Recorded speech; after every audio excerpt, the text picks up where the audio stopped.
তুমি চালিয়ে দাও, ওকে নিয়ে চালিয়ে দাও। শব্দটা শুনলে সবারই ভালো লাগে। শব্দ দিয়ে ও সেটা ঠিক উপলব্ধি করতে পেরেছি। এরা দাদুর গায়ে উঠে গেল তো। এবং উৎফুল্লিত। ফার্স্ট অ্যাটেম্পটেই যদি এরকম করে তাহলে লাস্ট অ্যাটেম্পট কি হবে?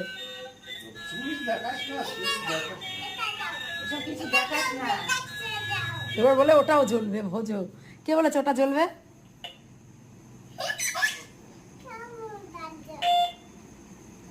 ওটা পিক করে, পিক করে। হ্যাঁ। আরে সুইচ টিপতে হবে না, তুই গাড়ি চালা। এখানে ধর, এখানে ধর, এই যে এইদিকে একবার করবি, এইদিকে একবার করবি, দেখবি গাড়ি চলবে। হ্যাঁ, এবার চালাও, এবার চালাও। আর টিপে না, গাড়ি চালাও। আমার আমার এদিকে ঘোরাও।